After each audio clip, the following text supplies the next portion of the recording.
Today we're going to talk about my advice for those of you contending with complaints about Joe Biden's age, and I interview one of the three hosts of the new MSNBC show, The Weekend, Simone Townsend, about what we should look out for in the New Hampshire primary, what she thinks about the warning signs regarding Trump's performance in Iowa, and her reaction as a longtime campaign official to low Biden polling right now. I'm Brian Tyler Cohen, and you're watching No Lie.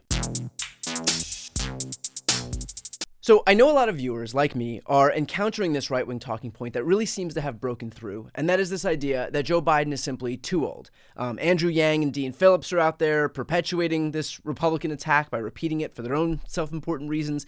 So here's my response to that, and hopefully this can be helpful for anybody who recognizes the dangers of a second Trump term. Like, if you're pro-Trump, then this will mean nothing to you. But I know that there are well-intentioned Democrats and independents and even pro-democracy Republicans out there who are earnestly trying to navigate this issue. So if you recognize the dangers of a Trump presidency, and yet you're using this important moment where we are literally teetering on the brink of autocracy to perpetuate right-wing talking points about Biden's age, if that's what you're doing with this time, then you are helping usher in the very future you claim to want to prevent. Like, there's this cognitive dissonance in which Joe Biden is supposedly too old to do the job that he's literally excelling at right now. Like, look at the economy. We have the most jobs ever added in a single term. The stock market's at a record high. Consumer sentiment is surging. Wage growth is exceeding inflation. The quarterly GDP exceeded 5%. The fastest recovery of any G7 country. Republicans are out there pretending that Donald Trump ran a strong economy. The guy lost 3 million jobs. Joe Biden has added 14.5 million jobs. This is the economy that Republicans would kill to run on. And then there's the legislative wins, the CHIPS Act, the PACT Act, the Inflation Reduction Act, the American Rescue Plan, the infrastructure law, the gun safety law, marriage equality, canceling billions of dollars of student loan debt. Joe Biden is the most legislatively accomplished president of our lifetimes. He turned Trump-era punchlines into real successes. Successes, by the way, for regular working-class Americans. Like, Trump delivered a tax cut for millionaires and billionaires. That's it. Just this week, though, Joe Biden unveiled a proposal to slash overdraft fees in banks from $35 down to $3. Only one of these guys is looking out for normal folks, and it's not the guy in the Forbes billionaire list. And of course, that is to say nothing of Biden having presided over special election wins, over midterm cycle wins, over 2023 off-year cycle wins. Like, people keep writing Democrats and Joe Biden off, and they keep winning. So taken together, the economic successes, the legislative successes, the electoral successes, as far as Joe Biden's age is concerned, what else would you like him to do differently that he isn't doing right now? Like a kickflip on a skateboard? Like, what I'm trying to say is that when people say that Biden is too old, he's already proving by his actions that clearly that's not an impediment. 14.5 million jobs says he's not. The most accomplished legislative presidency says he's not. The fact that Democrats keep winning, even though these elections are often a referendum on the president himself, says he's not. So instead of claiming that you don't think Biden would be able to effectively serve as president, the best antidote to that is to literally just look at what he's doing right now as president. And look, of course you'll hear this.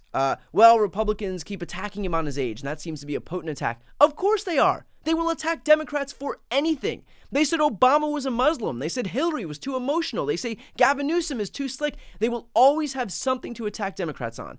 It's not like if we just choose someone else and that person's going to get a free pass. I mean, come on, let's not be Charlie Brown with the football here. The next person will have something else that we'll hear about on an endless loop. If we predicate our support for Democrats based on Republican framing, we won't be able to support anyone. Republicans don't get to define reality, so we shouldn't cave to their attempts to do exactly that. So look, I understand that there are well-intentioned people out there who are just concerned that Biden is too old. I get it, trust me. But I'm speaking as plainly and practically as I can. If you are actually worried about democracy, then this time right now, where very importantly Americans' opinions are going to be formed over the next 10 months, do not parrot right-wing talking points about Biden's age, but instead focus on the contrast between the two inevitable nominees, Joe Biden, who yes is old, and Donald Trump, who is also old, but whose election would signal the end of democracy as we know it. I know that there are people who wish it was someone else, who don't understand how in a country of 350 million people, these are our choices. I hear you. But again, these are the inevitable nominees. And so in this imperfect reality that we find ourselves in, let's do what we need to do to make sure we have a democracy to vote in 2028. Here's a preview of my interview with Simone Townsend. So we are now days away from the New Hampshire primary. There are two outcomes here. Basically, Nikki Haley wins or she comes in second to Donald Trump. In both of those scenarios, what does it mean for Trump? Like, give us the explainer on what to look out for here.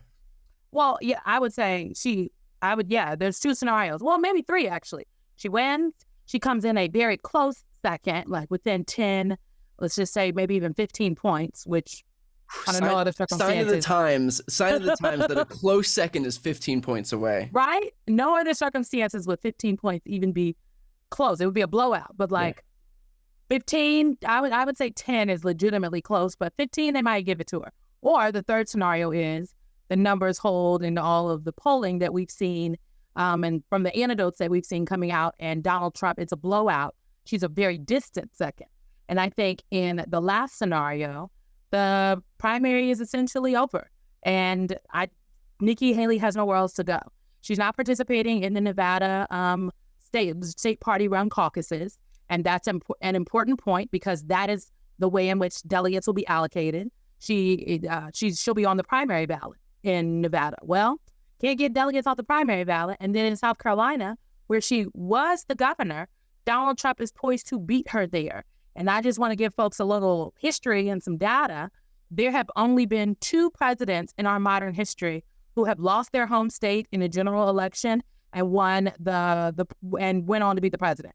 Donald Trump is one of them, New York, and Richard Nixon is the other, California. There has never been a nominee for either party, Democrat or Republican, that has lost their home state in a primary and gone on to be the nominee. So the math is not mathing for the former governor if the third scenario holds. If the second scenario holds and she comes in a close second, then there is viability. And I say that because that means that people within the Republican Party apparatus, in the primary, okay, are going to start taking a look and say, oh, well, maybe Nikki Haley is actually competitive, not just performatively or proverbially competitive, right? Maybe there is someone that can't compete with Donald Trump. There are MAGA voters, Brian, we talk about them all the time. MAGA voters are about 35, maybe 40% of the Republican Party electorate. That still leaves 65% of voters out there. Or in the scenario where she wins, then it really kicks into gear. I don't think the first scenario is more likely. I think that we are really looking at a scenario where it could potentially be over in New Hampshire, over in this primary come Tuesday, because I just don't think that Haley campaign has understood New Hampshire and the state and frankly what the voters across the board are looking for. Voters want somebody that inspires them in some way, shape, or form. Whatever you feel about any past Republican Party nominee or Democratic Party nominee, someone has felt they were inspirational somewhere in some way, shape, or form, because people have felt like moved that this is the person that could change the game for me and my life and my family. You have to give people something. You have to give them that. And Nikki Haley is giving pundit. To watch the full interview with Simone, click the thumbnail right here on the screen or check out the interviews playlist on my YouTube channel. You can also click the link on the screen for the audio version of this episode. And of course, to see more of my content, the subscribe link is on the screen as well.